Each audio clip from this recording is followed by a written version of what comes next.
Hello friends, welcome back. So अभी start करेंगे chapter number 1 unit number 2 accounting concept conventions and principles. तो यहाँ पे जो प्रेजेंट वैल्यू आपका ये होता है बच्चे, ये 3 को होता है बच्चे प्रेजेंट वैल्यू, ठीक है। आज का वैल्यू और आपका प्राइस आपने निकाला 45, राइट। तो आपके अकॉर्डिंग 45। तो पहले सबसे पहले आपका तीनों का मीनिंग देख लेते हैं कि कॉन्सेप्ट क्या होता है, प्रिंसिपल क्या होता है एंड कन्वेंशन क्या होता है, राइट।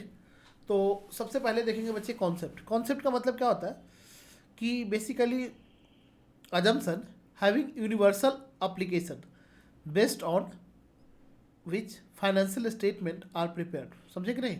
इसका मतलब क्या है बच्चे, यानी जिसका यूनिवर्सल आपका क्या हो, जिसका बच्चे क्या हो, आपका यूनिवर्सल एप्लीकेशन हो, यानी पूरे आपका वर्ल्ड सभी आदमी मानता है जिसको, उसको बोलते हैं बच्चे क्या, कॉन्सेप्ट। समझे? जैसे फॉर एग्जाम्पल बताता हूँ बच्चे, ठीक है। कि पहले आपको जब इनिशियल टाइम पे जब अकाउंटिंग आपका आया था, कि अकाउंटिंग से पहले सभी आदमी अपने अपने तरीका से अकाउंटिंग कर रहे थे, ठीक है। पहले तो अकाउंटिंग का जैसे आपका हिस्ट्री 1 मिनट का बता देता हूँ कि सभी आदमी को ज़रूरत हुआ जब बिजनेस हमने करने शुरू किए उस समय कि ओनर को प्रॉब्लम होता था कि भाई हमारे पास कितना एसेट है, लायबिलिटी है, इनकम है, एक्सपेंडिचर है, इक्विटी है, इसको जानना जरूरी होता था। तो इसके लिए आपका किसी की शुरुआत हुई अकाउंटिंग की। हम लोग क्या करेंगे, सबका हिसाब किताब रखेंगे, जितना हम बिजनेस कर रहे हैं, लेन देन किससे कितना ले रहे हैं, दे रहे हैं, राइट। जो भी ट्रांजेक्शन कर रहे हैं कैसे याद रहेगा। अब डेली बाई डेली आपका हज़ारों ट्रांजेक्शन हो रहा है, कैसे याद रहेगा, ठीक है। लेन देन हो रही है एक दूसरे के साथ। तो इसको याद करने के लिए लोगों ने आपका एक फार्मूला ईजाद किया जिसका नाम दिया क्या बच्चे, आपका अकाउंटिंग, यानी आपका लैंग्वेज ऑफ बिजनेस। की इस लैंग्वेज में हम लिखेंगे, डेबिट क्रेडिट करेंगे, राइट। तो आप इस सभी आदमी एग्री हुआ कि हम लोग आपका लिखने का तरीका कैसे करेंगे बच्चे, आपका डेबिट क्रेडिट करके लिखेंगे, राइट। इस तरीका से कि आपको ऐसे इनकम एक्सपेंडिचर कितना है ये पता हो जाए, एसेट लायबिलिटी कितना है इसका हिसाब किताब रखा जा सके, राइट। और फिर इसमें प्रॉब्लम क्या आ गया कि कोई आदमी उसको अगर मान लो मैंने एक आपका 1 लाख का आपका कॉस्ट, कोई आपका एसेट है 1 लाख को अपने खरीद कर लाया 1 लाख में, राइट। तो हमने 10,000 रुपये भाड़ा लगाया आपका लाने जाने का, आपका ट्रांसपोर्ट, राइट। तो कोई आदमी 1 लाख पे लिखता था, कोई आदमी क्या करता था 1,10,000 पे लिखता था। ऐसे ही सिमिलर तरीका से मान लो हमने कोई सेल किया है, ठीक है। तो हमने 10,000 पे सेल किया है, तो हमने आज ही एंट्री कर दिया आपका। आज हमने 14 दिसंबर को आपका ये किया है, तो 14 दिसंबर को हमने एंट्री कर दिया, राइट। कोई बोलता था कि नहीं नहीं जब मिलेगा तब हम आपको एंट्री करेंगे, राइट। जो परचेज किया है या फिर कोई खर्चा है तो हमने पेमेंट नहीं किया, आज ही एंट्री कर दिया अपने बुक्स में, खर्चा लिख दिया कि आज का हमारा एक्सपेंडिचर हो गया एक्रूअल बेसिस पे। कोई बोलता था कि नहीं नहीं हम तो जब पेमेंट करेंगे तब लिखेंगे। तो ये देख रहे थे मैंने हर जगह पे आपको वेरिएशन था। इसके कारण से किसी का अकाउंट एक दूसरे से मैच नहीं कर रहा था, मिसमैच हो रहा था। अब कंपेरिजन करना है, कैसे कंपेरिजन करोगे बताओ। कोई आदमी आपका कॉस्ट पे दिखा रहा है, कोई आदमी आज के डेट में दिखा रहा है, कोई आदमी आपका जो परचेज किया है बीच में आपका जो एसेट्स इन्वेंट्री को हमने आपको पढ़ा होगा और मैंने भी बताया था कि जो ड्यूरिंग द यहाँ तक फैक्ट्री तक के लाने का जो भी खर्चा होता है सब क्या करते उसमें ऐड करते, राइट। तो कोई आदमी बिना उसी परचेज कॉस्ट को ही उसका कॉस्ट पाता था। समझ में आ रहा है? तो आपका सबका अकाउंट अलग अलग तरीका से चल रहा था। प्रॉब्लम तो ये हो रही थी ना, हर आदमी को अलग अलग। तो इन्होंने क्या किया, सभी आदमी ने मिलकर, यानी बेसिकली हर आपका देश के इंस्टीट्यूट ने, अकाउंटिंग बॉडी ने मिलकर क्या किया, एक आपका फार्मूला का ईजाद किया। फार्मूला का मतलब क्या बच्चे, कॉन्सेप्ट बनाया, ठीक है। कि हम सभी आदमी क्या करेंगे, इस बात पे एग्री है कि सभी आदमी अकाउंटिंग कैसे करेंगे, एक्रोल सिस्टम से करेंगे, राइट। तो क्या होगा, एक दूसरे से आपका मिसमैच नहीं होगा। यानी एक्रोल का मतलब क्या कि जब पेमेंट आपका यानी एक्सपेंसेस हो गया, when expenses incurred whether payment is made और नॉट, राइट। पेमेंट आपने किया या नहीं किया उससे फर्क नहीं है, आपने एक्सपेंसेस इनकर्ड कर दिया, राइट, एंट्री कर लो। सेम तरीका से बच्चे आपका इनकम का, ठीक है, कि आपका वेन इनकम अराइजेज, राइट। आपका इनकम आपका ड्यू हो गया, आपका ड्यू है नहीं है उससे मतलब नहीं है, आपने इनकम कमा लिया बस आपको एंट्री कर दो। कैश सिस्टम को फॉलो करने की जरूरत नहीं है। तो पूरे आपका वर्ल्ड में आपका यही सिस्टम चल रहा है। समझ में आ रहा है? लगभग 200 कंट्री है, ठीक है। तो आपका हर जगह पे अकाउंटिंग जिसको भी करना है, इस यूनिवर्सल आपका जो रूल है, कॉन्सेप्ट है, इसको मानना पड़ेगा। इसको बोलते हैं बच्चे कॉन्सेप्ट, ठीक है। इसको क्या बोलते हैं, कॉन्सेप्ट। यानी ये यूनिवर्सल है, सब जगह आपका। जैसे आपका अकाउंटिंग करना है तो किसी का आपका वैल्यू आपके जो है ना बुक्स में हम अकाउंटिंग उसी ट्रांजेक्शन करेंगे जिसका बच्चे क्या हो, आपका मॉनेटरी वैल्यू हो, ठीक। जिसका बच्चे वैल्यू हम लगा सकते हैं, मनी के टर्म में मेजर कर सकते हैं, उसी का अकाउंटिंग करें। ये सब क्या है बच्चे, कॉन्सेप्ट है। मीन्स आपका सभी लोग ऐसे ही अकाउंटिंग करते हैं, ये नहीं कि आपका इंडिया में हो रहा है, हर जगह पे सभी आदमी इसको फॉलो कर रहा है। समझ में आया? तो फाइनेंशियल स्टेटमेंट बनाते समय बच्चे इसको अजम्पशन को फॉलो करना, और ये यूनिवर्सल है आपका ये क्या होता है बच्चे, आपका यूनिवर्सल होता है। इसको हम लोग क्या बोलते हैं बच्चे, आपका कॉन्सेप्ट। इसको हम लोग क्या बोलते हैं, ध्यान सुनो बच्चे, इस चीज़ों को हम लोग क्या बोलते हैं, इस चीज़ों को हम लोग बोलते हैं कॉन्सेप्ट। दूसरा चीज़ हमारे पास आता है बच्चे क्या, आपका सेकेंड थिंग आता है हमारे पास बच्चे, आपका ये हमारा तो कॉन्सेप्ट हो गया, ठीक है। क्या, assumption having universal application on which financial statement are prepared, ठीक है। जिसका बच्चे, जिसके बेसिस पर फाइनेंशियल स्टेटमेंट प्रिपेयर करते हैं, जिसका यूनिवर्सल एप्लीकेशन है, उसको हम लोग क्या बोलते हैं बच्चे, कॉन्सेप्ट। कन्वेंशन का मतलब क्या है बच्चे, रूल।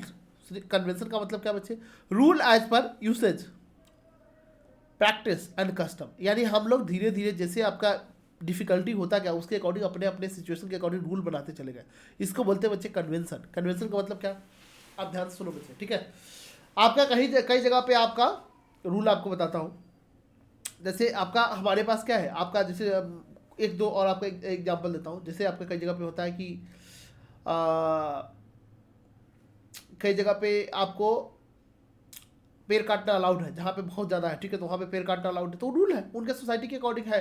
अब आपका जंगल में जाओगे, उसको बोलोगे नहीं ना, आपका लकड़ी पे खाना नहीं बनाना है, तो वो बच्चे क्या है, उनका रूल है। आपका जो आदिवासी लोग रहते हैं, वो लोग अपना करते हैं, उनके लिए छूट है, जानवर को मारना छूट है, समझ में आ रहा है। तो वो अपने हिसाब से अपना रूल बना लिया, ठीक है, अपने प्रैक्टिस के अकॉर्डिंग, कस्टम के अकॉर्डिंग, जो जैसा चल रहा है उसके अकॉर्डिंग उन्होंने बना लिया, राइट। अब गोवा में जाओगे तो गोवा में अपना सब जगह जो मर्जी है अपना करो, कोई दिक्कत नहीं, वहाँ पे रूल है अलग तरीका का है, ठीक है। जैसे बच्चे कस्टम का मतलब समझते हैं, जैसा देश वैसा भेष, समझे, जहाँ पे जैसे जाओ वैसे रहो, ठीक है। इसको बोलते हैं आपका कन्वेंशन। यानी आपका बेसिकली क्या, हमारे को जब जरूरत हुई, हम लोग अपने जरूरत के अकॉर्डिंग लगा के, नहीं हमारे को बच्चे आपका कुछ चीज़ें में छूट मिलनी चाहिए कि हम लोग ये चीज़ फॉलो यूनिवर्सली सब कर रहा है, हम लोग नहीं कर सकते तो नहीं करेंगे, अपने अकॉर्डिंग, अपने यूजर्स के अकॉर्डिंग हमने उनको चेंज कर दिया, हमने उनके अकॉर्डिंग चेंज कर दिया। जैसे ये चीज़ आपको आगे पढ़ोगे, कन्वेंशन का आपका कन्वेंशन का मतलब, या आपके लेवल में बता देता हूँ ना बच्चे, हमारे बिहार में, ठीक है, सुनो, आपके बिहार पे क्या है, हमारे बिहार में इंग्लिश लोगों का वीक था, ठीक है, तो उन्होंने अपना रूल बना लिया। क्या बना लिया बच्चे, हमारे आपका बिहार में जो भी स्टूडेंट है उसके लिए इंग्लिश मैंडेटरी नहीं है। ये क्या है बच्चे, आपका वहाँ पर कन्वेंशन हो गया, रूल हो गया, सभी आदमी ने बच्चे आपका 10th तक मैंडेटरी ही नहीं है। बिहार बोर्ड में आपका कोई आपका पास हो फेल हो कोई फर्क नहीं है, उसका मार्क्स ही नहीं जुटता है, ठीक है। तो ये पहले था, ठीक है, मैं आपको बता रहा हूँ, ये शायद अभी नहीं है, पहले का मैं बता रहा हूँ, ठीक है, अभी है या नहीं है आई डोंट नो, बट मेरे टाइम पे ये चीज़ आपका था, ठीक है बच्चे।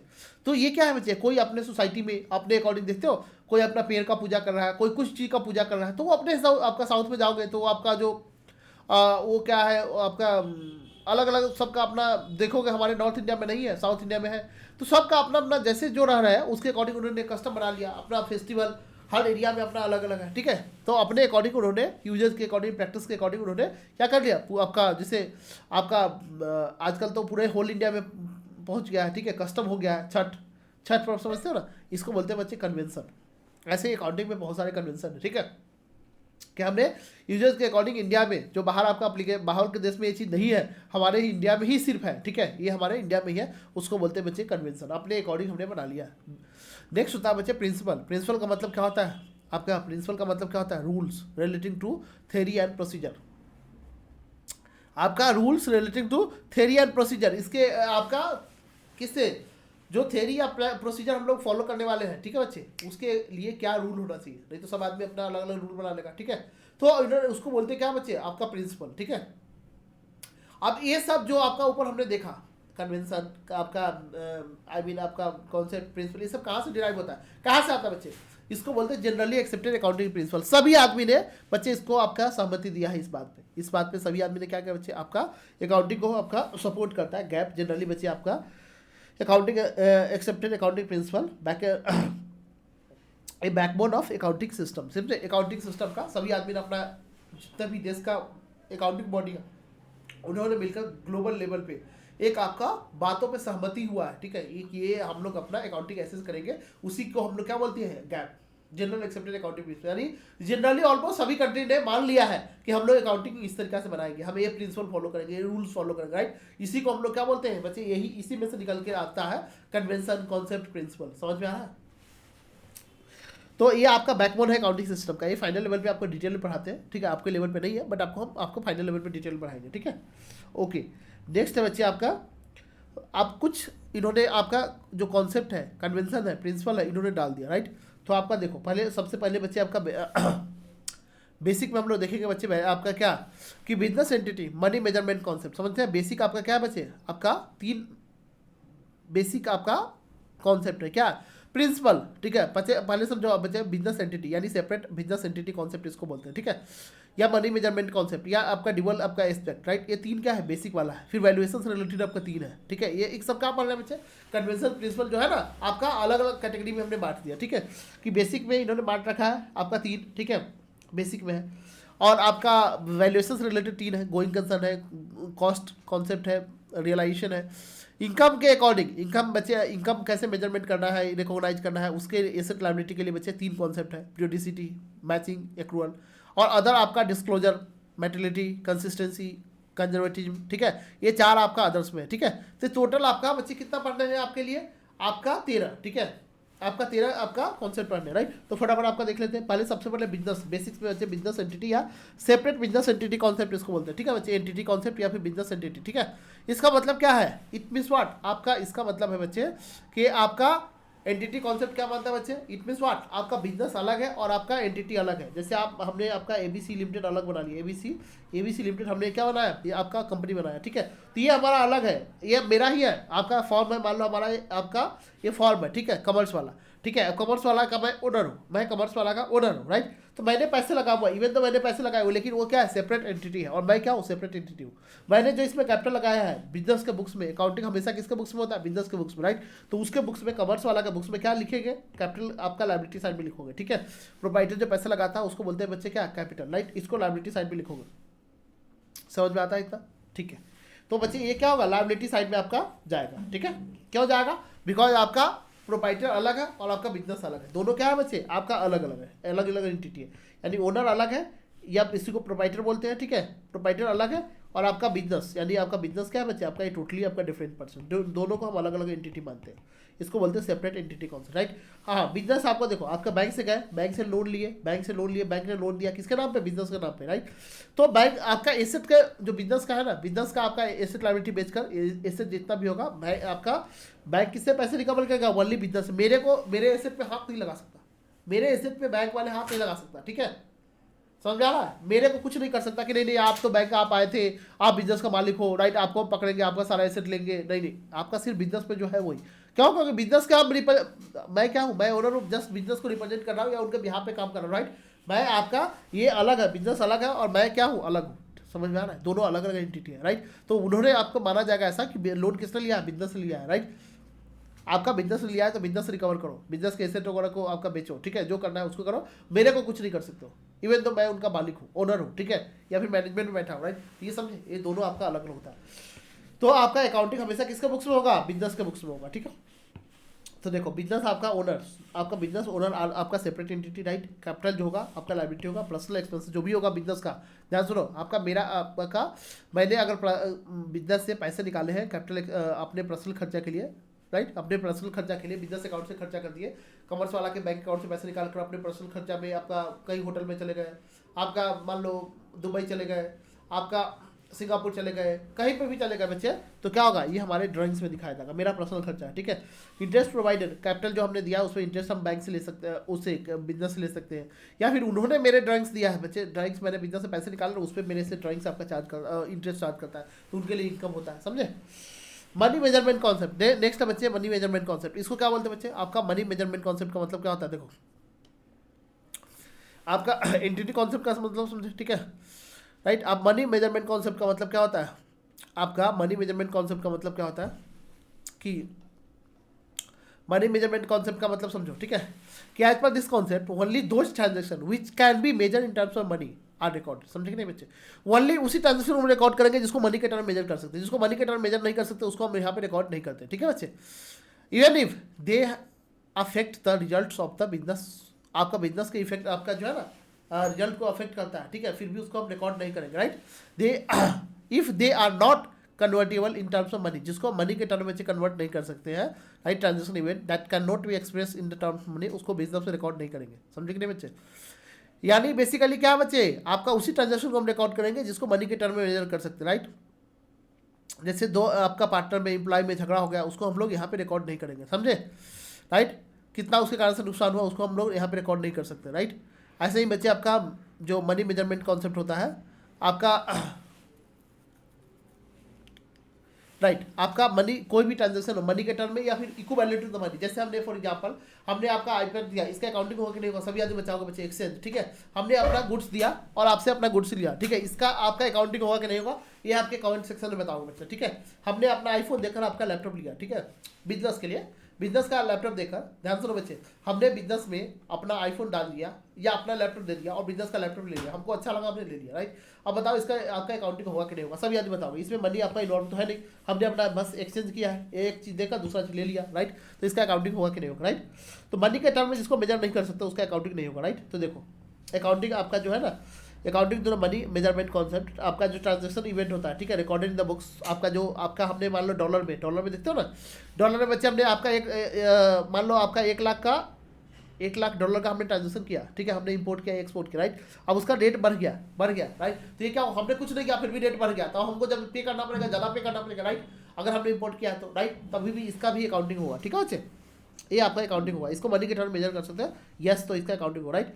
नेक्स्ट बच्चे आपका इंपैक्ट ऑफ एवरी ट्रांजेक्शन, बच्चे आपका एवरी जो भी ट्रांजेक्शन होता है, ध्यान सुनो बच्चे, एक होता है बच्चे ड्यूअल एस्पेक्ट का मतलब समझते हो बच्चे, एवरी बिजनेस आपका बिजनेस ट्रांजेक्शन का दो इफेक्ट होता है, एवरी बिजनेस ट्रांजेक्शन बच्चे आपका बिजनेस में क्या होता है, दो इफेक्ट होता है, राइट। बेसिक इक्वेशन समझते हो ना बच्चे, आपका लायबिलिटी आपका बेसिक इक्वेशन समझते हो क्या, आपका जो बिजनेस में होता है सारे आपका बिजनेस का दो इफेक्ट, आपका बिजनेस में जो भी ट्रांजेक्शन होता है उसका दो इफेक्ट होता है, राइट।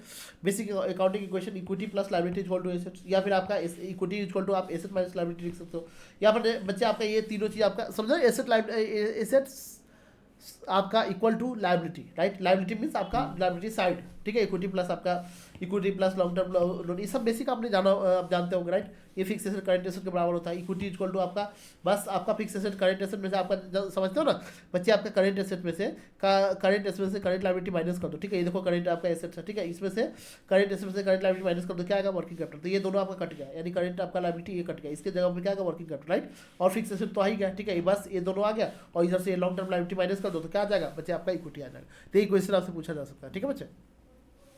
तो इम्पैक्ट क्या होगा बच्चे, एसेट बढ़ेगा, ध्यान सुनो बच्चे, एसेट बढ़ेगा तो उसका इम्पैक्ट क्या होगा बच्चे, लायबिलिटी घटेगा, ध्यान सुनो बच्चे, एसेट बढ़ेगा, एसेट हमारे पास आ रहा है, राइट, तो एसेट अगर आ रहा है, एक इम्पैक्ट आपका एसेट साइड में अगर बढ़ता है, ठीक है, तो दूसरा साइड में क्या होगा बच्चे, आपका एसेट बढ़ने का मतलब क्या बच्चे, आपका लायबिलिटी आपका एसेट हमने कैश आपका लिया, ठीक है, कहीं से कैश लिया तो लायबिलिटी बच्चे क्या होगा बताओ, आपका एसेट आपका इंक्रीज इन बच्चे आपका सब एसेट, राइट, आपका डिक्रीज इन सब लायबिलिटी, राइट, इम्पैक्ट आपका हो सकता है, या फिर इंक्रीज आपका एसेट्स में इंक्रीज हो रहा है, लायबिलिटी में बच्चे आपका डिक्रीज हो रहा है, जैसे मैंने बताया ना, कुछ एसेट बढ़ेगा, कुछ आपका लायबिलिटी बढ़ेगा बढ़ेगा, कुछ भी हो सकता है, ठीक है। आपका बच्चे समझो आपका क्या है कि आपका हमने एक एसेट बढ़ाया, ठीक है, एक एसेट बढ़ाया तो दूसरा एसेट बच्चे ये क्या होगा, एक आपका दूसरा एसेट्स, यहाँ पे एसेट लिख लेना, ठीक है, दूसरा एसेट क्या होगा घटेगा, जैसे हमने आपका बैंक में पैसे जमा किया, राइट, तो क्या होगा, या फिर फर्नीचर खरीदा तो एक आपका फर्नीचर आया, कैश घटा, ठीक है, ये आपका पूरा हो गया, दूसरा बच्चे आपका एसेट आपका बढ़ा, ठीक है, दूसरा लायबिलिटी बच्चे क्या होगा, एसेट हमने आपका बढ़ाया, कुछ एसेट हमने बढ़ाया, ठीक है, जिससे हमने कैश लोन वगैरह लिया, ठीक है, तो आपका ये लायबिलिटी आपका इंक्रीज होगा, ठीक है।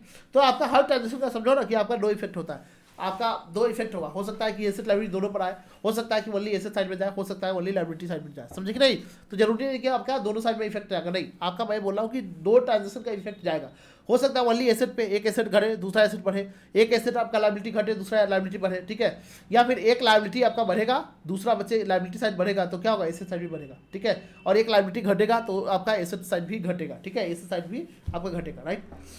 वैल्यूएशन आपका बच्चे गोइंग कंसर्न का वैल्यूएशन आपका क्या होगा बच्चे, इंक्रीज इन लायबिलिटी अगर इंक्रीज होगा तो बच्चे क्या होगा, दूसरा आपका लायबिलिटी हो सकता है घटेगा, ठीक है, ये इंक्रीज इन आपका एसेट्स आपका बच्चे इंक्रीज इन एसेट दूसरा आपका घटेगा, ठीक है, इंक्रीज इन बच्चे आपका एसेट में बढ़ेगा, इंक्रीज इन बच्चे एसेट तो आपका दो हो गया, हाँ, इंक्रीज इन लायबिलिटी आपका कर लो, ठीक है, इंक्रीज इन लायबिलिटी एक आपका लायबिलिटी आपका बढ़ेगा दूसरा लायबिलिटी आपका घटेगा, ये आपका हो सकता है, ठीक है, आपका ये हो सकता है, समझे।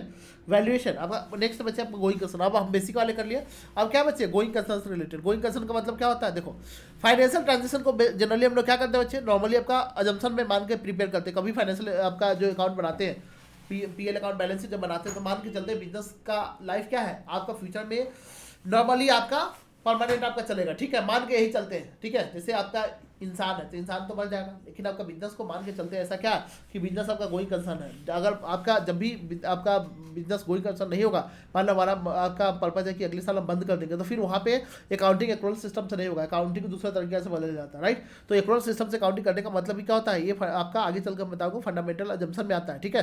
तो आपका बेसिकली क्या होता है कि जब बिजनेस आपका जो फाइनेंशियल स्टेटमेंट बनाते हैं तो मान के चलते हैं कि बिजनेस फ्यूचर में कंटिन्यू करोगे, राइट, बंद नहीं करोगे। ये हमारा बिजनेस में अजम्पशन होता है। बेसिक अजम्पशन क्या होता है, इसी को बोलते हैं कंटिन्यूटी। आपका कंटिन्यूटी यानी फ्यूचर में क्या होगा, आपका business going concern means continue चलेगा। नॉर्मली हमारा अजम्पशन यही होता है। साइलेंट फीचर या भी आपका बेसिक अजम्पशन इसको बोलते हैं, यानी हम मान के चलते हैं जब अकाउंट्स बनाते हो ना बच्चे, आगे हम आपको बताएंगे एक्रूअल, कंसिस्टेंसी और गोइंग कंसर्न, राइट। ये तीनों अजम्पशन मान के चलते हैं, राइट। अगर आपने नहीं आपका गोइंग कंसर्न लग रहा है कि अफेक्ट होने वाला है, राइट, तो आपको बताना पड़ेगा, फिर अकाउंटिंग आपका दूसरे तरीका से होगा, समझे कि नहीं बच्चे। तो नॉर्मली जब आपको फाइनेंशियल स्टेटमेंट प्रिपेयर करते हैं, राइट, तो इनफाइनाइट पीरियड तक बिजनेस चलेगा। आपका कॉन्सेप्ट जो होगा हमारा enable distinction between the capital and revenue, right. और आपका जो determine value of the fix asset and depreciation and also for basic bifurcation of the asset into fixed asset, current asset, right। और this concept is not applicable to the joint venture। आपका वहाँ पे तो obviously बस joint venture का मतलब समझते हो, पर्पज ही होता है क्या, कुछ पीरियड के लिए हमने जस्ट जॉइंट वेंचर किया, उसका बाद में हमारे दोनों का पर्पज अचीव हो जाएगा, बिजनेस बंद कर देंगे। जैसे एक पुल बनाना है, ठीक है, हमने दो पार्टनर है, हमारे पास कैपिटल है, आपके पास टेक्नोलॉजी है, दोनों आदमी आए मिलकर पुल बनाए, पैसे मिला, दोनों आदमी बांट लिए, जॉइंट वेंचर खत्म। तो यहाँ पे पहले से ही पर्पज है कि हम इनफाइनाइट पीरियड तक नहीं चलेगा बिजनेस, हमको जैसे हमारा ऑब्जेक्टिव अचीव होगा हम बंद कर देंगे, ठीक है। तो ये चीज़ अलग है। जैसे आपका गर्लफ्रेंड बॉयफ्रेंड, आपका पर्पज ऐसा है कि आपको जॉइंट वेंचर की तरह कि एक पर्टिकुलर जो हमने टारगेट रखा हुआ है अचीव हो जाएगा, बंद कर देंगे, ठीक है। तो वहाँ पे अकाउंटिंग अलग तरीका से होगा। गोइंग कंसर्न का मतलब क्या है, आपका मैरिज, ठीक है, इनफाइनाइट पीरियड तक जन्मों जन्मों का साथ रहेगा, ठीक है, वैसा आपने कसमें खा रखे हैं तो उसको बोलते हैं गोइंग कंसर्न, ठीक है। और वहाँ पे अकाउंटिंग अलग तरीका से होगा, समझे कि नहीं। वहाँ पे बच्चे अपना अपनी में अपना, फिर वहाँ पे आपका शेयरिंग केयरिंग नहीं होता है, समझे कि नहीं। अभी जब भी आप जाओगे आपको पता है कि इस आपका ये हमारे गर्लफ्रेंड है, इसको आपको वाइफ बनाना है, राइट। तो फिर वहाँ पे आपका कोई एक्सपेंसेस के लिए सोचोगे क्या, नहीं, जो मर्जी चलो अपना ही घर में आना है, क्या दिक्कत है, ठीक है। वहाँ पे फिर कंटिन्यू वगैरह के बारे में नहीं सोचोगे, नहीं हमारे से ज़्यादा वहाँ सोचते ही नहीं हो आप, ठीक है। क्यों, तो पता है कि हमको इसी से मैनेज करना है, राइट, तो कोई दिक्कत नहीं। बट आपका जहाँ पे आपका लग रहा है कि नहीं ये तो हमारा जॉइंट वेंचर है, ठीक है, राइट, कोई पर्टिकुलर टारगेट के लिए आपने किया है, राइट, तो एक टारगेट अचीव होगा और बस आप जॉइंट वेंचर तोड़ देंगे, राइट। तो फिर वहाँ पे कंट्री वगैरह फिर एक्सपेंसेस करने में हर चीज़ में अकाउंटिंग करने लगता है कि नहीं हमारा तो इससे ज़्यादा नहीं होना चाहिए, राइट। ये आपका दोनों आदमी हम लोग कंट्री करेंगे, इस सारी चीज़ होता है, ओके। तो ये आपका याद रखना, जॉइंट वेंचर में कोई कंसर्न नहीं चलता है, ठीक है बच्चे। यहाँ पे मेसेज जो है ना आपका वो सारी चीज़ अकाउंटिंग जैसे कोई कंसर्न नहीं होगा तो अकाउंटिंग अलग तरीका से होगा। कॉस्ट कॉन्सेप्ट का मतलब क्या होता है बच्चे, ध्यान सुनो। आपका कॉस्ट कॉन्सेप्ट का मतलब क्या होता है, यहाँ पे आपको कोई भी चीज़ आपका as per this concept, right, assets को रिकॉर्ड करते हैं हिस्टोरिकल कॉस्ट में। हिस्टोरिकल का मतलब क्या होता है बच्चे, हमने एसेट को आपका 10 लाख में हमारे दादाजी खरीदे थे, आज भी एसेट को 10 लाख में ही दिखाएंगे, भले ही उसका मार्केट प्राइस 1 करोड़ हो जाए, कुछ भी नहीं है, 10 लाख में ही दिखाएंगे, इसको बोलते हैं हिस्टोरिकल कॉस्ट। जब हमने खरीदा था जितना में उसी प्राइस पे दिखाएंगे, ठीक है, जितना हमने पे किया था उसमें, राइट, करेंट प्राइस से कुछ लेना देना, राइट। ये आपका होता है क्या कि हम आपका जब हम यहाँ पे ऑब्जेक्टिव होता है कि जब हम एसेट को बेचेंगे, ठीक है, उस समय हम प्रॉफिट वगैरह कमाएंगे, ठीक है, रेवेन्यू आप कमाएंगे, ठीक है, done because the cost objective होता है एंड आपका asset are held in the earn revenue, आपका अर्न टू रेवेन्यू अर्न करने के लिए रखते हैं, उसको बेचने का पर्पज नहीं होता। रियलाइजेशन कॉन्सेप्ट ये क्या होता है बच्चे, यहाँ पे आपका एज पर दिस कॉन्सेप्ट ये कॉस्ट का जस्ट उल्टा है। ये क्या बोलता है कि आपका जो है ना इनकम और revenue of this period should be recognised only when it is certain that amount will be realized and ownership of the goods transfer, समझे कि नहीं। एसेट आपका जो लायबिलिटी है, एसेट सॉरी आपका जो भी आपका आई मीन रेवेन्यू है या इनकम है, कब आपका रिकॉग्नाइज करो, जो कोई सेल करते हो या सर्विसेज में दे रहा हूँ, राइट, जब आपका ओनरशिप ट्रांसफर हो जाए। ओनरशिप ट्रांसफर नहीं हुआ जब तक आपका इनकम आपका रिकॉग्नाइज नहीं करो। आपका कोई आके प्रोमिस करके बोला गया, आपका चला गया, ठीक है, कि हम आएंगे और आपसे फुल लेकर आपका मान लो आपका कोई आपका मान लो हमारा वो है, हमने आपका होटल है, ठीक है, हमने आपको दुकान पे गया, ठीक है, हमारे वाइफ मैंने आपको समझ लो किसी को बुलाया हुआ है डेट पे, ठीक है, कि आपसे एक बढ़िया हमारे लिए आपका ना फूलों का अच्छा सा गुलदस्ता बना लो, ठीक है, कि आ रही है उससे हम कुछ तो गिफ्ट करें। तो आपको हमने ऑर्डर दे के चला गया, लेकिन आपको ध्यान सुनो, आपका ऑर्डर देने का मात्र ये नहीं है कि आप उसका मान लो आपने प्राइस बताया 1000 रुपये, क्या 1000 पड़ेगा आपका, ठीक है, इसके सामने आपका क्या है, आपका फूल की परी के सामने क्या है 1000 रुपये, आप मुझे बना के एकदम बढ़िया खुशबूदार दे देना, ठीक है, फ्रेश फूल होना चाहिए एंड फ्लावर होना चाहिए एंड उसके बाद में हम बस हम आ रहे हैं उसको बुला के सामने में आपको आपसे लेंगे और उसको पकड़ा देंगे, ठीक है।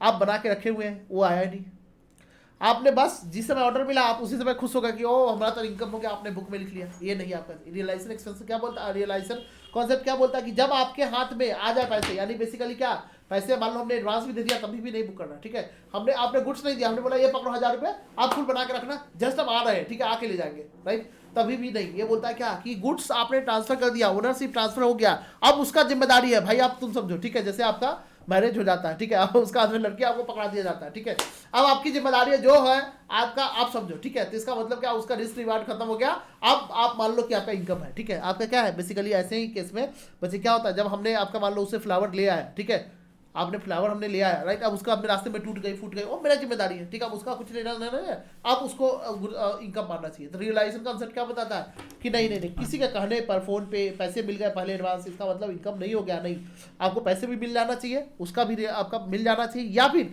मिलने की सिक्योरिटी होना चाहिए कि यस आपका गुंडा बदमाश नहीं है, दे देगा, ये नहीं कि रिश्तेदार है, हाँ आपका नहीं देगा, बाद में गुंडा बदमाश नहीं देगा, हमने गुड्स तो दे दिया लेकिन आपका पैसे नहीं देगा, तो फिर वहाँ पे भी इनकम नहीं मानना, ठीक है बच्चे। तो आपका ये क्या है, सर्टेन है, माने गुड्स भी आपने ट्रांसफर कर दिया, उससे रिलेटेड रिस्क रिवार्ड भी आपका है, वो भी आपने उसका हो गया, अब रास्ते में टूट फूट आग लगे कुछ भी हो उसका जाए, और दूसरी बात आपका पैसे मिलने की भी चांसेस है कि हाँ भाई पार्टी पैसे भी दे देगा, तब इनकम मानना है। इसको बोलते बच्चे क्या, realisation concept, right. Asset not आपका एसेट आपका समझे कि नहीं बच्चे, आपका asset should not be valued at आपका market price, any changes in the value of the assets to be recorded only when realise, समझे कि नहीं आपका, इस समझे क्या क्या मैं बता रहा हूँ बच्चे, जब आपका रियलाइज होगा, मान लो आपने 100 रुपया गुड्स 110 में आपका मार्केट प्राइस हो गया, 100 रुपये का आपने खरीदा था, ठीक है, अब जब 110 रुपये आपको प्राइस बढ़ गया, तो उसको आपका ये नहीं कि आपने 10 रुपये आप रिकॉर्ड कर लिया बिका नहीं है, नहीं, जब आपको बिक जाएगा पैसे आपके हाथ में आ जाएगा 110 रुपये, तब मानना, ये नहीं कि आपने घर में रखे हुए सोना रखे हुए हमारा इनकम बुक करते जा रहा है, नहीं बच्चे, ये बोलता है कि नहीं, जब तक आपका गुड्स बिकेगा नहीं, पैसे आए नहीं, मार्केट प्राइस में चेंज होगा, फिर भी मत मानो, ठीक है, मार्केट प्राइस बढ़ गया, आपके रखे हुए, आपके पास गुड्स पड़ा हुआ है, आपका शेयर खरीदे हुए थे 100 रुपये का, आपका मार्केट में 120 रुपया हो गया, तो ये नहीं है कि 20 रुपये आपका इनकम हो गया, नहीं, जब बेचोगे पैसे आ जाएंगे आपके पास, तब मानना कि यस आपका 20 रुपये का प्रॉफिट हो गया, ठीक है बच्चे। नेक्स्ट है बच्चे आपका इनकम मेजरमेंट, आपका income measurement and recognition of assets and liability, income आपका income measurement and recognition of assets and liability, इसका मतलब क्या बच्चे, पीरियोडिसिटी कॉन्सेप्ट, ठीक है, ध्यान सुनो बच्चे, आपका इसको हम लोग क्या बोलते हैं बच्चे, ध्यान सुनो, इसको बोलते हैं पीरियोडिसिटी कॉन्सेप्ट। पीरियोडिसिटी कॉन्सेप्ट का मतलब क्या होता है, अब हम इनकम से रिलेटेड अभी जो मैंने बताया ना, ये तो आपका पहला क्या था बेसिक, दूसरा था वैल्यूएशन से रिलेटेड, तीसरा अभी इनकम एसेट लायबिलिटी से रिलेटेड कुछ पढ़ रहे हैं, ठीक है। पीरियोडिसिटी कॉन्सेप्ट, इसको हम लोग बोलते हैं बच्चे क्या, आपका also called concept of definite period, ठीक है, आपका definite accounting period, it means what, आपका infinite life of the business is classified in a small interval called, आपका जैसे मान लो हमने आपका क्या है कि आपका एक हमने बिल्डिंग बनाने का कॉन्ट्रैक्ट लिया, ये 5 साल चलेगा, या फिर रोड बनाने का, हाईवे बनाने का कॉन्ट्रैक्ट, राइट, तो 5 साल तक हम रेवेन्यू नहीं मानेंगे क्या बच्चे, 5 साल तक रेवेन्यू नहीं मानेंगे क्या, नहीं, आपका छोटे छोटे पीरियड पे जैसे जैसे आपका एक एक फ्लोर आपका बनाते जा रहा है, राइट, आपका रेवेन्यू उसका बुक करते जाओ, नहीं तो भाई 5 साल बाद आप कोई आदमी आपका हर साल इतना मेहनत कर रहे हैं, खर्च कर रहे हैं, क्या पैसा कुछ भी नहीं आ रहा है क्या, नहीं बच्चे, आपका जैसे आपका सब्जेक्ट वाइज रिवीजन करते जा रहे हो, तो आपका क्या एक बार मानोगे कि नहीं हमारा इतना सब्जेक्ट एक बार में 400 नंबर का कंप्लीट हुआ, नहीं, डेली आपका जितना चैप्टर कंप्लीट होते जा रहा है, ठीक है, या सब्जेक्ट कंप्लीट हो गया, कम से कम एक इंटरवल में तो मानो कि एक सब्जेक्ट कंप्लीट होगा, मान लेंगे 100 नंबर का आपका रिवीजन हो गया, अब उसमें टेस्ट वगैरह दिया 50 नंबर आपका आ गया, ठीक है, तो अपने बुक्स में रिकॉर्ड कर लो मार्कशीट में कि हाँ 50 नंबर आ जाएगा, ठीक है, ऐसे करके, ठीक है, तो छोटे छोटे पीरियड पे, नहीं तो पता नहीं आपका लगता है ना कि हमारा आपका परफॉर्मेंस क्या है, राइट, कितना इनकम हो रहा है, आदमी का मोटिवेशन ही डाउन हो जाता है, राइट, तो टारगेट को यही है क्या कि छोटे छोटे आपका जो है ना सक्सेस को लाइफ में छोटे छोटे आपका उसमें इंटरवल में डालो, ठीक है, कि हमने आपका फॉर एग्जांपल सीए बन गया तो हमारा एक सक्सेस अचीव हो गया, ठीक है, आपका ये नहीं कि हमने लाइफ में बस आपका जब एंड होगा तब ये मानेंगे कि नहीं हमने सक्सेस है कि नहीं, नहीं, आपका छोटे छोटे आपका गोल को और उसको इंजॉय करना सीखो, टारगेट लाइफ का छोटे छोटे आपको बनाओ और उसको अचीव करो और उसको एंजॉय करना सीखो कि हमने आपका ये टारगेट अचीव कर लिया। ऐसे ही आपको बच्चे लाइफ हमारा लंबा है, गोइंग कंसर्न है इस टाइप का, ठीक है, लेकिन आपका एक दिन तो जाना ही है, ठीक है, लेकिन आपका इसको छोटे छोटे टारगेट में आपका जो है ना लाइफ का एक गोल बनाओ कि हम ज़िंदगी को 2 साल में जिएंगे, 5 साल में जिएंगे, यानी इतने पीरियड में आपका अचीव करेंगे, राइट, और उतने आपका टाइम में जो चीज़ अचीव हो जाए उसको सेलिब्रेट करो। तो इंटरवल आपका पीरियोडिसिटी कॉन्सेप्ट का मतलब यही है, ठीक है, क्या बच्चे कि अकाउंट शुड बी प्रिपेयर्ड, आपका जो प्रिपेयर करना है every year and not at the end of the entity, right, आपका एंटिटी के ये नहीं कि आपका 10 साल का बिजनेस है या 10 साल तक आपको बिजनेस लगी तो एक ही बार, नहीं, आपका हर साल बनाना है और जो भी प्रॉफिट लॉस होगा उस पीरियड का आपको रिकॉग्नाइज करना है, ठीक है। नेक्स्ट है बच्चे मैचिंग कॉन्सेप्ट। मैचिंग कॉन्सेप्ट का मतलब क्या होता है? मैचिंग कॉन्सेप्ट का मतलब क्या होता है ये समझे। एग्जाम्पल ना हर जगह पे लिखते चले जाएगा, ठीक है। जैसे मैं यहाँ पे पुल बुलिया या बिल्डिंग का एग्जाम्पल दिए है, ठीक है। तो एवरी फ्लोर आपका बनते चले जाए, उसको आपका रिकॉग्नाइज कर लो। या फिर आपने 1000 किलोमीटर का जैसे मेट्रो होता है, अब मान लो कहीं पे 20 किलोमीटर मेट्रो बन रहा है, तो आपका देखते हो ना एक बार थोड़ी ना 20 किलोमीटर आपका बनेगा तब मेट्रो चलेगी, नहीं 5 किलोमीटर बन गया आपका मेट्रो चालू हो गया या हाईवे है, ठीक है। देखो जितना किलोमीटर चल गया उतना मीटर किलोमीटर आपका चालू हो जाता है, समझे कि नहीं। तो बच्चे आपका यही होता है, वहाँ पे क्या होता है पीरियोडिसिटी कॉन्सेप्ट लगता है, समझ में आया, राइट। नेक्स्ट होता है बच्चे मैचिंग कॉन्सेप्ट। मैचिंग कॉन्सेप्ट का मतलब क्या होता है, देखो आपका रेवेन्यू और सेल्स जो भी होगा ना आपका मैचिंग करना पड़ेगा, ठीक है। रेवेन्यू और आपका सेल्स क्या करना पड़ेगा बच्चे, आपको मैच करना पड़ेगा। मैचिंग का कॉन्सेप्ट का मतलब क्या होता है, ध्यान से सुनो बच्चे। आपका मैचिंग कॉन्सेप्ट का मतलब आपका होता है क्या, देखो रेवेन्यू और आपका जो सेल्स है इसको मैच करना पड़ेगा। यानी आपका फॉर एग्जांपल जो भी खर्चा है आपका इनकम कमाने के लिए जितना भी खर्चे किए हैं वो आपको मैच करना पड़ेगा। आई मीन आपका मेरे कहने का मतलब क्या है बच्चे, आपका मान लो हमने शुरू में आपका 2-3 करोड़ का खर्चा किया किसके लिए, एडवर्टीजमेंट के लिए। अब ये एडवर्टीजमेंट आपका शुरू में इनिशियल में स्टार्टअप में ही कर दिया। अब इसका बेनिफिट आपको ये थोड़ी ना कि आज ही मिल जाएगा, नहीं। आपका स्टार्टअप करते हो एडवर्टीजमेंट करते हो तो इसका बेनिफिट धीरे धीरे ओवर द पीरियड आपको मिलेगा ना। आपका जो भी आपका एडवर्टीजमेंट करते हो तो इसका बेनिफिट आपका एक ही साल में मिल जाएगा क्या, नहीं। आपका मान लो हमने इसका बेनिफिट लगाया 3 साल में, राइट। तो 3 साल में इससे आपका एडवर्टीजमेंट से 3 साल में रेवेन्यू आएगा ना। हमने तो बना तो शुरू में लिया लेकिन इसका रेवेन्यू तो 3 साल में आएगा ना, ऐड करवा लिया शुरू में। लेकिन धीरे धीरे धीरे लोगों पे पता होता है, ठीक है, ओटी वगैरह सब लगता है, खर्चा तो शुरू में लग जाता है लेकिन उसका 3 साल का कॉन्ट्रैक्ट है, राइट। तो 3 साल में आपका रेवेन्यू आएगा, एडवर्टीजमेंट के बेसिस में 3 साल में कंपनी को फायदा होगा, राइट। रेवेन्यू से 3 साल आएगा तो इस खर्चे को 3 साल में आपका बांटो, 3 साल में बांटो, राइट। तो एक आपने नाम सुना होगा डिफर्ड रेवेन्यू एक्सपेंडिचर, राइट। तो ये खर्चा जो होता है डिफर्ड रेवेन्यू एक्सपेंडिचर होता है। इसको हम क्या करते हैं, क्यों, क्योंकि बच्चे आपका इससे रेवेन्यू 3 साल में आएगा, नहीं तो जानते हो एक ही साल में पीएल अकाउंट में डाल दोगे, फर्स्ट ईयर में 3 लाख आपका 3 जो भी खर्चा 3 करोड़ डाल दोगे तो फर्स्ट ईयर में सीधा लॉस दिखेगा और अगले साल से क्या होगा, कोई एडवर्टीजमेंट खर्चा होगा नहीं, सीधा प्रॉफिट दिखेगा। तो इसका मतलब ये थोड़ी ना कि दूसरे साल में आपने खर्चा किया कोई किया ही नहीं, सीधा डायरेक्टली आपका रेवेन्यू आ रहा नहीं बच्चे। वो आपका ये जो खर्चा है ना इनिशियल में जो कर लिया है ये इनबैलेंस हो जाएगा, गड़बड़ नहीं लग रहा है कि फर्स्ट ईयर में आपका पूरा लॉस और 2 साल में आगे 2-3 साल में आपका सीधा प्रॉफिट। उसके लिए कोई खर्चा नहीं किया क्या, नहीं बच्चे, खर्चा किया ना। ये जो खर्चा है इसको क्या करो बच्चे, आपका मैचिंग जो आपका खर्चा करने 3 साल में बांटो, क्यों, क्योंकि इससे रेवेन्यू 3 साल में आने वाला, तो इसको बोलते हैं मैचिंग कॉन्सेप्ट। यानी कोई भी रेवेन्यू कमाने के लिए जो भी खर्चा किया है उसको क्या करो, उससे बच्चे आपका उस पीरियड में डिस्ट्रीब्यूट करो। ये क्या होगा बच्चे, matching concept means revenue and sales of the current period should be match with the expenses income. जो भी आपने एक्सपेंसेस किया है, राइट, उसको आपका जैसे मान लो आपका डिवेंचर आपने इशू किया, ठीक है, लोन लिया 5 साल के लिए, तो जो भी उस पर खर्चा है प्रोसेसिंग चार्जेज वगैरह लगता है, ठीक है, शुरू में जो खर्चा होता है, राइट, उसको क्या करो बच्चे 5 साल में बांटो, ठीक है, आपका 5 साल में बांटो, राइट। तो प्रॉफिट आपने आपका पीरियोडिक रेवेन्यू आपका इसको मैचिंग कॉन्सेप्ट भी बोलते हैं, ठीक है बच्चे। मैचिंग कॉन्सेप्ट के अकॉर्डिंग हम क्या करते हैं, मैच करते हैं एक्सपेंसेस और रेवेन्यू दोनों को, ठीक है। सो हम सही प्रॉफिट आपका जो है ना एग्जैक्ट करेक्ट प्रॉफिट निकाल सके, उसके रिस्पेक्ट में कितना खर्चा हुआ है उस प्रॉफिट को कमाने के लिए वो हम उसमें डाल सकें, राइट। नेक्स्ट है बच्चे एक्रोल कॉन्सेप्ट। एक्रोल सबसे मोस्ट इंपॉर्टेंट कॉन्सेप्ट है। एक्रोल आपका सारे कॉन्सेप्ट एग्जाम में काम आते हैं, ठीक है, और वैसे भी प्रैक्टिकल लाइफ में, ठीक है, कि इनकम एक्सपेंसेस जो रिकॉग्नाइज करना है ये मैंने ऑलरेडी बता दिया कि आपको एक्रोल बेसिस पे करना है। सिर्फ कंपनी एनजीओ को छोड़कर, समझो इंडिया में क्या है, सिर्फ एनजीओ को छोड़कर बाकी सभी के लिए क्या है, मैंडेटरी है आपका एक्रोल कॉन्सेप्ट अप्लाई करना, ठीक है। एक्रोल कॉन्सेप्ट क्या है, मैंडेटरी है, ठीक है, और उनके लिए भी ऑप्शनल है। कैश कॉन्सेप्ट क्या है बच्चे, आपका ऑप्शनल है, मर्जी है तो करो, नहीं तो एक्रोल वो भी लोग ज़्यादातर आपका एक्रोल सिस्टम ही करते हैं, ठीक है। तो जैसे जैसे आपका मान लो एक्रोल कॉन्सेप्ट क्या बताता है कि कोई खर्चा हो गया, पेमेंट आपने नहीं किया, सैलरी जैसे फॉर एग्जांपल हमने 2 महीने का आपका एम्प्लॉय से काम करवा लिया, अभी हमने पेमेंट नहीं किया, तो इसका मतलब ये थोड़ी ना कि हमारा सैलरी नहीं हुआ, यस खर्चा हो गया ना, बुक करेंगे, ठीक है, बुक करेंगे। पेमेंट हम भले ही 2 साल बाद करें, कोई बात नहीं, एक्सपेंसेस बुक कर लेंगे। ऐसा ही इनकम है, तो इनकम हमारा जो आपका सीएलओ का सैलरी आपका समझते हैं, जब सीए बन जाओगे तो आपका जो आईटीआर फाइल करोगे या फिर कोई काम करोगे तो इसका जो रेवेन्यू होगा ना जनरली 2 साल 3 साल बाद आता है, ठीक है।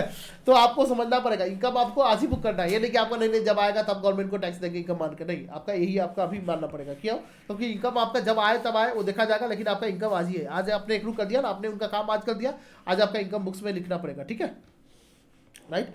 तो ये आपका हो गया, ठीक है, लीड्स टू प्रीपेड। आपका इसके कारण से बच्चे क्या होता है, प्रीपेड एक्सपेंसेस या प्रीपेड आपका इनकम जो है ना वो सारा चीज आपका यहाँ पे आता है, ठीक है। आपका अकाउंटिंग प्रॉफिट मीन्स आपका जो है अकाउंटिंग प्रॉफिट का मतलब क्या होता है बच्चे, कैश रिसीव माइनस सब कैश पेड, और आपका लीड्स टू, इसी कारण से बच्चे क्या आता है आपका जो एक्रूड आपका इनकम है बच्चे, आपका क्या आएगा बच्चे, इसके कारण से आपका आएगा ए एक्रूड इनकम, ठीक है, कि आपका प्रीपेड एक्सपेंसेस कितना है, ठीक है, आपका ये पता चलेगा आउटस्टैंडिंग कितना है, रिसीवेबल कितना है, ये सारी चीज़, ठीक है। नेक्स्ट है बच्चे डिस्क्लोजर। डिस्क्लोजर कॉन्सेप्ट का मतलब क्या है बच्चे, अदर्स में आगे डिस्क्लोजर में पहला आपका लाइन आपका डिस्क्लोजर, ठीक है। मीन्स ऑल मटेरियल फैक्ट जो भी है कंपनी से रिलेटेड, राइट, उसको आपको डिस्क्लोज करना है फाइनेंशियल स्टेटमेंट। जो भी मटेरियल आपका आइटम है वो सबको डिस्क्लोज करना है। इससे क्या होता है बच्चे, जो रीडर है फाइनेंशियल स्टेटमेंट का अपना सही डिसीजन ले पाता है, राइट। और इस कॉन्सेप्ट के अकॉर्डिंग बताया गया क्या कि जो भी सिग्निफिकेंट पॉलिसी है जो आपने फाइनेंशियल स्टेटमेंट बनाने के लिए यूज किया है, या कंटीजेंट लायबिलिटी है, या इवेंट्स है, अगर जो बैलेंस शीट के बाद हुआ, सबको डिस्क्लोज करना है नोट्स टू अकाउंट में। बच्चे सभी चीज़ को क्या करना है, एज ए फुट नोट आपका नोट्स टू अकाउंट्स में आपका डिस्क्लोज करना है, राइट। आपका जो भी फाइनेंशियल आपका स्टेटमेंट, जैसे मान लो मैरिज है, मैरिज हो गया, लेकिन फिर भी आपका उनको जिम्मेदारी क्या होना चाहिए, मान लो कोई आपका आँख से कंधा है, मैंने आपका बेसिकली आपका थोड़ा सा कम दिखता है, तो उसको बता देना चाहिए कि भाई ऐसा ऐसा है, आपने बाद में तो हो ही गया है, आप तुम अपना समझो, लेकिन ये है चूँकि आपका डिसीजन लेने में पहले बता देना और ज़्यादा बेस्ट था, लेकिन आपका ये बाद में बताए थे तो कोई बात नहीं है, ठीक है। तो बच्चे ये क्या है आपका डिस्क्लोजर। आपका डिस्क्लोजर का मतलब क्या है, कंपनी को जो है ना, कंपनी का रिस्पॉन्सिबिलिटी है कि जो भी आपका मटेरियल फैक्ट है छुपाओ नहीं, सारे चीज़ आपको बताओ, सो दैट जो इन्वेस्टर होगा कंपनी में आपके अपना सही डिसीजन ले पाएगा, ठीक है।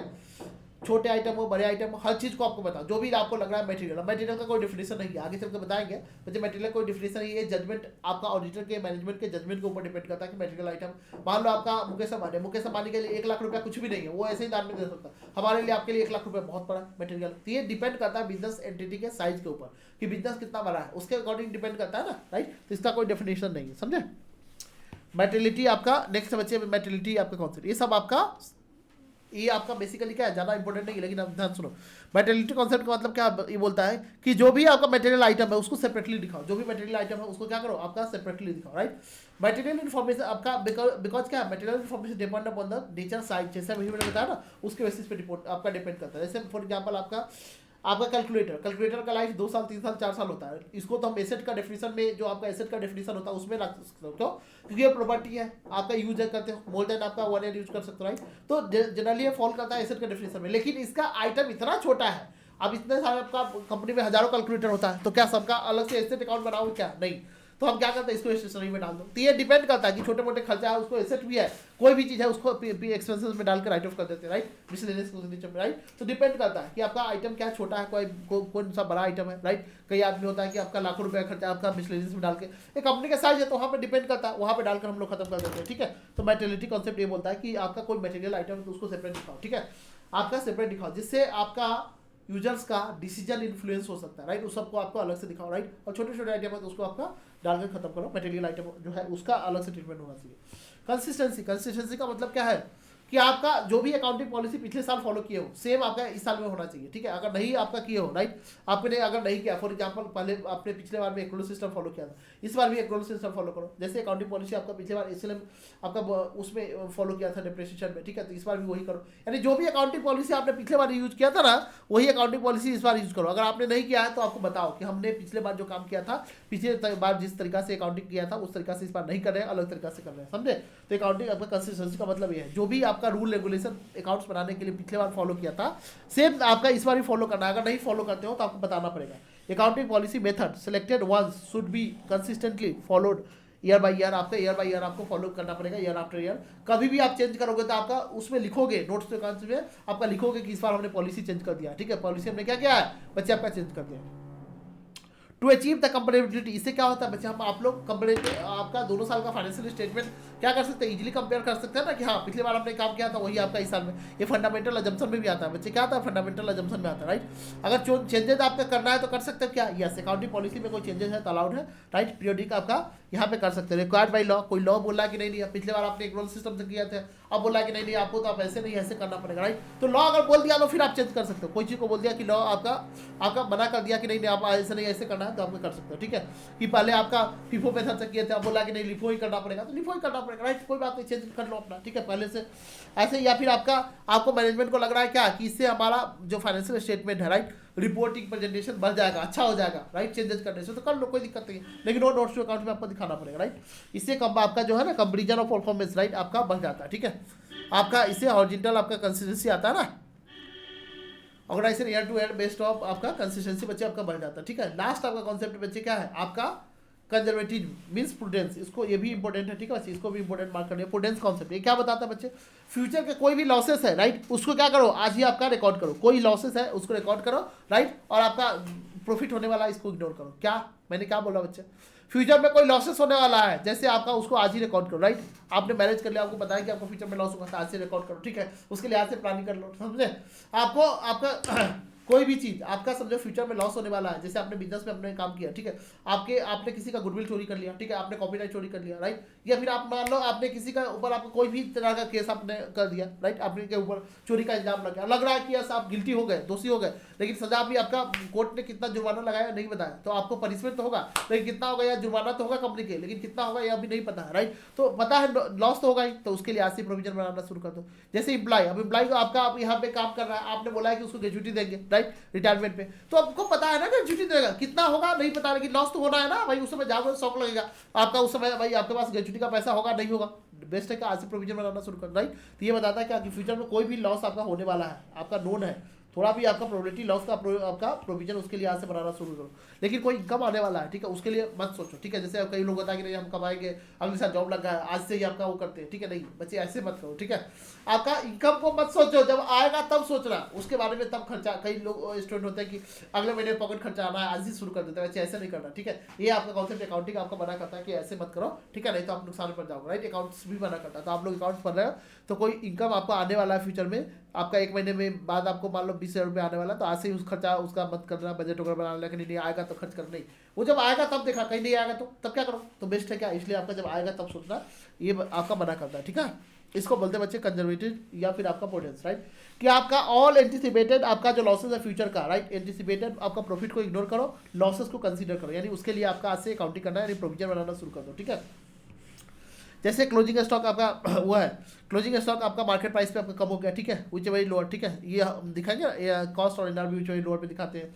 इससे क्या होता है बच्चे, आपका जो आपका डाउटफुल आपका रिजर्व है, आपका मान लो डेटर है, डेटर का फाइनेंशियल स्थिति खराब है, ठीक है, उसे उसके गोदाम में आग लग गई, फैक्ट्री में आग लग रहा है कि नहीं वो पे नहीं पकड़ पाएगा, अभी बोला नहीं है कि हम नहीं देंगे पूरा पैसा, लेकिन आपको लग रहा है कि उसका सिचुएशन देख करके ऐसा कि वो नहीं दे पाएगा, राइट, तो ऐसी प्रोविजन बनाना शुरू कर दो, समझे कि नहीं। तो इससे क्या होता है बच्चे, आपका रेवेन्यू आपका कम नहीं है कभी होगा, ठीक है, और आपका पेमेंट जो है ना, कभी भी एक बार सडनली आपको शॉक नहीं लग गया, आपकी कंपनी को नुकसान नहीं होगा, राइट। अब 3 अकाउंटिंग का बच्चे ये याद रखना, 3 बच्चे एमसीक्यू में भी आ सकता है, फंडामेंटल या फिर वैसे भी आ सकता है। फंडामेंटल अकाउंटिंग का जम्पसन 3 होता है, गोइंग, कंसिस्टेंसी, एक्रूअल, तीनों हमने पढ़ा रखे हैं, ठीक है।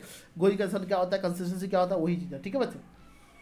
और नेक्स्ट बच्चे क्या, qualitative characteristic of financial statement, means आपका एक अच्छा फाइनेंशियल स्टेटमेंट कैसे बनाए, उसमें क्या क्या इंक्लूड होना चाहिए, राइट। तो पहला बच्चे क्या है, क्वालिटेटिव कैरेक्टरिस्टिक, राइट, आपका ये हमने आपको फंडामेंटल अकाउंटिंग पढ़ा रखा ना, यही आपका assumption in the financial statement, right, assume करके चलते हैं ऑलरेडी कि आप जब फाइनेंशियल स्टेटमेंट फॉलो कर रहे हैं, राइट, तो ये तीनों आपका जो अजम्पशन है ना फॉलो कर रहे हैं, अगर नहीं फॉलो कर रहे हैं तो आपको बताना पड़ेगा, ठीक है, आपको डिस्क्लोज करो कि हम फॉलो नहीं कर रहे, ये चीज़ आपको लिख कर आना है, ठीक है, कि if nothing has been written आपका फाइनेंस वो fundamental accounting assumption in the financial statement में कुछ अगर नोट्स में नहीं लिखे हो तो कोई भी रीडर जो होगा, यूजर होगा आपके फाइनेंशियल स्टेटमेंट का, फाइनेंशियल स्टेटमेंट बोले तो सभी बच्चों को बताओ अब क्या है, आपको बच्चे PL account, balance sheet, notes to account, changes in equity, cash flow, ठीक है, कैश फ्लो, फंड फ्लो, ठीक है, तो ये आपका होता है 5 चीजें फंडामेंटल फाइनेंशियल स्टेटमेंट में आता है। तो ये जो आपको आउटसाइडर को देते हो, राइट, यही चीज देते हो ना, कोई चीज को जनरल तो नहीं पका देते हो, लेजर ट्रायल बैलेंस तो नहीं पका देते हो, समझे कि नहीं। तो बच्चे ये चीज जो होता है आपको फाइनेंशियल स्टेटमेंट, कोई भी रीजन आपने अगर नहीं लिखा हुआ है, ये तीनों को आपने नहीं लिखा हुआ है, राइट, तो मान के चलेगा तीनों आपने बेसिक अजम्पशन है फॉलो किया है, गोइंग कंसर्न जो मान कर कि हाँ आपका बिजनेस फ्यूचर में चलेगा। एक्रूअल मीन्स आपका अकाउंटिंग जो एक्सपेंसेस है आपने एक्रूअल बेसिस पे डाला है, या फिर इनकम है एक्रूअल बेसिस पे रिकॉग्नाइज किया है, समझे कि नहीं। और आपका कंसिस्टेंसी मीन्स जो पिछले साल अकाउंटिंग पॉलिसी फॉलो किए थे वही आपका करंट ईयर में, राइट, तो आपका उनको पता होगा, अगर आपने कोई चेंजेस किया है तो आपको दिखाना पड़ेगा, नहीं अगर फॉलो किया तो, ठीक है। ओके, आपको क्वालिटेटिव कैरेक्टरिस्टिक का पॉइंट याद रखना, तो ठीक है, कि कैरेक्टरिस्टिक आपका गुड फाइनेंशियल स्टेटमेंट आपका बनाने के लिए बच्चे किस टाइप का कैरेक्टरिस्टिक होना चाहिए, राइट। तो पहला है क्या बच्चे, अंडरस्टैंडिंग, आपका अंडरस्टेबिलिटी मीन्स आपका ऐसा बनाओ कि सभी को समझ में आए, ठीक है, कि information providing the financial statement should be read, आपका आराम से रीड कर सके ना, कोई भी आदमी रीडेबल हो, अंडरस्टैंडेबल हो यूजर को। कई बच्चे एग्जाम में आपका क्वेश्चन लिखते हैं समझ में नहीं आता, उसको बाद में खुद उन्होंने क्या लिखा है, ऐसा नहीं होना चाहिए। अंडरस्टेबिलिटी का मतलब क्या होता है बच्चे, सबको समझ में आए, आपका एवरीवन आपका जो आपका देखना चाहता है, समझना चाहता है, उसको आपका समझ में आना चाहिए। इट मीन्स व्हाट, आपका इसका मतलब रीडेबिलिटी से है, ठीक है, इसका मतलब क्या है, आपका अंडरस्टेबिलिटी टू एवरीवन, आपका लिख लेना अंडरस्टेबिलिटी टू एवरीवन, सभी को, आपका यूजर्स या फिर आपका टू यूजर्स, समझे कि नहीं। आपका रिलेवेंस यानी आपका उसमें वो वही इन्फॉर्मेशन देना है जो रिलेवेंट हो। आप कई बच्चे स्टोरी लिखने शुरू कर देते हैं एग्जाम में आपका बोलोगे उसको क्वेश्चन लिखने के लिए, वो आपका क्वेश्चन कुछ और है, लिख रहा कुछ और है, बीकॉम का एग्जाम समझता है बच्चे, वो ऐसे मार्क्स नहीं मिलेगा स्टोरी लिखने से। यहाँ पे आपका टू द पॉइंट लिखना पड़ेगा। तो जो आपका मांगा गया है, जो पूछा गया सिर्फ फाइनेंशियल स्टेटमेंट वही आपका देना है। यानी information the financial statement must be relevant to the make decision of the future, decision of future to for user. समझे कि नहीं बच्चे? यानी फ्यूचर में जो डिसीजन लेने वाला उसके लिए रिलेवेंट इन्फॉर्मेशन होना चाहिए, राइट, रिलायबल होना चाहिए, मीन्स फ्री टू आपका फ्री फ्रो मटेरियल स्टेटमेंट। जो भी इन्फॉर्मेशन दे रहा हूँ फाइनेंशियल स्टेटमेंट क्या होना चाहिए? Free to material misstatement, material misstatement. इसमें आपका कोई भी मिस स्टेटमेंट, इसमें कोई भी गलतियां नहीं होना चाहिए, एरर फ्री होना चाहिए। इसको बोलते क्या बच्चे? जो भी आपका दे रहे हो एरर फ्री होना चाहिए, सो दैट वो अपना इजीली डिसीजन ले सके। नेक्स्ट है बच्चे कंपेटेबिलिटी। तीनों का मीनिंग समझ में आया। अंडरस्टैंडिंग मतलब आपका readable, understandable to every users, right. आपका रिलायबिलिटी का मतलब क्या बच्चे? आपका फ्री टू एरर फ्री होना चाहिए, जो भी इन्फॉर्मेशन प्रोवाइड कर रहे हो वो एरर फ्री होना चाहिए। और आपका सो दैट यूजर आपका इजीली डिसीजन ले सके। और तीसरा आपका नेक्स्ट बच्चे रिलायबिलिटी, वो तो मैंने बता ही दिया। कंपेटेबिलिटी मीन्स आपका जो इन्फॉर्मेशन है आपका ओवर द पीरियड, एक बार जिस फॉर्मेट में बनाए थे अगले साल भी उसी फॉर्मेट में बनाओगे। ये नहीं कि इस बार अलग फॉर्मेट में, दूसरे बार अलग फॉर्मेट, जो अकाउंटिंग स्टैंडर्ड है, डिस्क्लोजर है, हर चीज़ का कंप्लायंस करोगे, राइट, सो दैट आपका एक कंपनी का फाइनेंशियल स्टेटमेंट दूसरे कंपनी के साथ हम क्या कर सके? कंपेयर कर सके, राइट। कंपेरेबिलिटी का मतलब क्या होता है? Financial statement should be comparable over period of time and with the financial statement of over other enterprises के साथ हम क्या कर सकते हैं? एक साल के फाइनेंशियल स्टेटमेंट को दूसरे साल से इजीली कंपेयर कर सकते हैं, और दूसरे कंपनी के साथ हम आपका कंपेयर कर सकते हैं। सारे आपका अकाउंटिंग स्टैंडर्ड है, डिस्क्लोजर, हर चीज़ का रिक्वायरमेंट आपको जो है ना लॉ का कंप्लायंस आपने किया है। और अदर कैरेक्टरिस्टिक, ये तो चार आपका मेन हो गया, ठीक है। अदर कैरेक्टरिस्टिक मतलब क्या है? फेथफुल आपका रिप्रेजेंटेशन, राइट, कि ट्रांजेक्शन इवेंट जो भी आपने दिखाया बच्चे, ये क्या होना चाहिए? आपका रिप्रेजेंट एट द फाइनेंशियल, यानी फेथफुल होना चाहिए। समझे कि नहीं बच्चे? आपने सही इन्फॉर्मेशन दिया है, ठीक है, आपका फेथफुल रिप्रेजेंटेशन, आपका जो भी information should be represent as the financial statement. इसका जो मीनिंग है वही है, ठीक है। सब्सटेंस ओवर द फॉर्म, इसका मतलब क्या बच्चे? रियलिटी से है, ठीक है, कि आपको अकाउंटिंग स्टैंडर्ड जो है आपका अकाउंटिंग है to be done as per the substance over the form, means आपका सच्चाई को दिखाओ, आपका लीगलिटी को मत ध्यान देखो। मान लो हमने आपका बिल्डिंग बेच दिया, ठीक है, बिल्डिंग बेच दिया, 10 रजिस्ट्री बाकी है, पैसे हमने ले लिया, तो आपको अपने एसेट में, अपने बुक्स में एसेट दिखाने का राइट नहीं है। हम 31 मार्च को बना रहे हैं, पैसे ले लिए, जस्ट रजिस्ट्री आपका अप्रैल में करना है, तो 31 मार्च को जब बना रहे हैं तो वहाँ पे आपका भूल जाओ, ठीक है। क्यों? क्योंकि ये नहीं कि हमने हमारे पास सिर्फ नाम से हमारे है, बाकी यूज वो कर रहा है, पैसे हमने ले लिया, तो आपका वो आपका एसेट नहीं रहा, वो किसका होगा? उसका होगा, राइट। ये जरूरी नहीं है आपका, इसको बोलते हैं बच्चे सब्सटेंस, आपका ये क्या बच्चे? Substance over the form. समझे कि नहीं बच्चे? तो रियलिटी को समझो, रियलिटी के बेसिस पे अकाउंटिंग करो, राइट। आपका ओनरशिप से कोई लेना देना नहीं, राइट, मीन्स आपका जो है ना reality and not merely as per the legal form, right. से फॉर एग्जाम्पल इमोरल प्रॉपर्टी आपने सोल्ड कर दिया, लीगल फॉर्मेलिटी ओनली पेंडिंग है, राइट। आपका सील जो है ना से आपका यहाँ पे सेल परचेज जो है आपका should still be recorded in the books, right. आप आपका यहाँ पे कर सकते हो, ठीक है। तो आपका नेक्स्ट बच्चे आपका क्या हो गया? आपका न्यूट्रल, मीन्स आपका जो भी इन्फॉर्मेशन दे रहे हो आपका बायसनेस इन्फॉर्मेशन नहीं होना चाहिए, ठीक है, एकदम बिल्कुल न्यूट्रल होकर इन्फॉर्मेशन देना चाहिए। मैं आपका अकाउंटेंट हूँ, मैं आपका सीए हूँ, मैं आपका अकाउंट्स बना रहा हूँ, आप जिसमें हमारा इन्वेस्टमेंट, राइट। तो ये नहीं मैं बढ़ा चढ़ा कुछ भी लिखूंगा, नहीं बायस होकर नहीं कि हमारा इन्वेस्टमेंट है, कि हमारा अच्छे प्राइस पे या फिर लोग इन्वेस्टमेंट करने आएंगे तो ज़्यादा प्रॉफिट लॉस सेल वगैरह ज़्यादा दिखा दूंगा, ऐसा नहीं, बायसनेस होकर नहीं करना है, एकदम बिल्कुल न्यूट्रल होकर, ठीक है। मेटेरियलिटी ये सब पढ़ने के लिए, बाकी बात आप प्रैक्टिकल लाइफ में दूसरा चीज़ होता है। मेटेरियलिटी का मतलब क्या है? आपका जो भी आपने ऊपर हमने दिया है ऑलरेडी, हमने ऊपर पढ़ रखा है ना मेटेरियलिटी का मतलब, जो मेटेरियल आइटम उसको दिखाओ, प्रूडेंस वाला हमने ऑलरेडी आपका पढ़ लिया है, ठीक है, कि आपका जो भी है सारा आपका एडुकेट डिस्क्लोजर आपका पूरा हमने ऑलरेडी देख लिया है कि कंप्लीट डिस्क्लोजर होना चाहिए, कंप्लीटनेस में जो भी इन्फॉर्मेशन है कंप्लीट होना चाहिए, ठीक है, कोई भी आपका छूटना नहीं चाहिए, कुछ भी आपका फॉल्स मिसलीडिंग इन्फॉर्मेशन नहीं देना है, राइट। और लास्ट में क्या है आपका difference between the cash and mercantile system. आपका कैश एंड मर्केंटाइल सिस्टम में क्या डिफरेंस है, ठीक है। देखो कैश सिस्टम का मतलब क्या होता है बच्चे? आपका कैश सिस्टम आपका समझते हो, मर्केंटाइल सिस्टम। आ जाओ बच्चे, कैश सिस्टम मर्केंटाइल सिस्टम में एक और आपका डिफरेंस बता देता हूँ, ठीक है, और इसके बाद हमारा ये चैप्टर आपका खत्म हो जाता है, ठीक है। कैश सिस्टम मर्केंटाइल सिस्टम नहीं होगा तो आपको लिख लीजिएगा, ठीक है बच्चे। आपका मर्केंटाइल सिस्टम, कैश सिस्टम क्या होता है? कैश सिस्टम का मतलब क्या होता है बच्चे?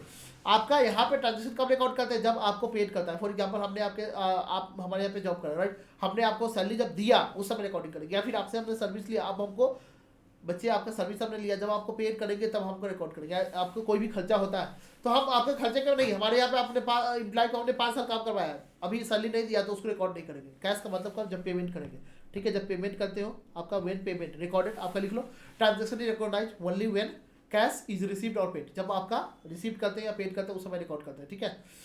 लेकिन मर्केंटाइल सिस्टम में क्या होता है, ओनली व्हेन, ये जस्ट एक्रूअल सिस्टम, मर्केंटाइल का मतलब क्या होता है, कुछ नहीं, इट इज आपका that is accrual system, accrual system, ठीक है, एक्रूअल सिस्टम को मर्केंटाइल सिस्टम बोलते हैं, राइट। यहाँ पे क्या होता है आपका रिकॉर्डाइज ओनली व्हेन लायबिलिटी क्रिएटेड, जब आपका एक्सपेंसेस आपका एक्रू हो गया, ड्यू हो गया, उस समय आपका रिकॉर्ड कर दो, ठीक है। नेक्स्ट बच्चे यहाँ पे एंट्री आपका only when the cash is paid, right, entry general entry, right. यहाँ पे क्या होता है, जब ड्यू हो गया, पेमेंट हो गया, उस समय कर लेते हैं विच, ठीक है। पहले मान लो आपका पेमेंट हो गया, रिसीव हो गया, उस समय हम कर लेते हैं, इरेस्पेक्टिव ऑफ बच्चे वेदर कैश पेमेंट आपका रिसीव एंट्री कब करेगा बच्चे, बिकम ड्यू फॉर पेमेंट या receive, irrespective of whether actual cash receive, उसे कुछ लेना देना नहीं एक्रूअल सिस्टम में, राइट। और आपका जो नॉर्मली है बच्चे, आपको मैंने बताया कैश सिस्टम क्या होता है, normally followed by the professional education, मैंने आपका कैश सिस्टम एनजीओ वगैरह के लिए होता है, ठीक है। प्रोफेशनल कोई है, एजुकेशन इंस्टीट्यूट है, ये सब एनजीओ वगैरह काम कर रहे हैं उसके लिए, अदरवाइज सभी को क्या करना है, कैश सिस्टम आपको फॉलो करना, राइट। तो इसके साथ ही बच्चे यहाँ पे ये चैप्टर आपका खत्म होता है, इसका नोट्स आपको मिल जाएगा। हाँ, इस सब का चैप्टर का क्वेश्चन का लिंक हम आपको एक ही बार में क्वेश्चन सातों चैप्टर का क्वेश्चन कराएंगे, तो घबराने की जरूरत नहीं, पहले यूनिट बाई यूनिट आपका चैप्टर कंप्लीट करवा देते हैं, फिर उसका बाद हम आपको सभी चैप्टर का रिवीजन क्वेश्चन बैंक हम आपको एक ही बार में करवाएंगे, राइट। तो इतना आप करिए, फिर आपका यूनिट मिलते हैं बच्चे आपका यूनिट नंबर 3 के साथ। Thank you so much.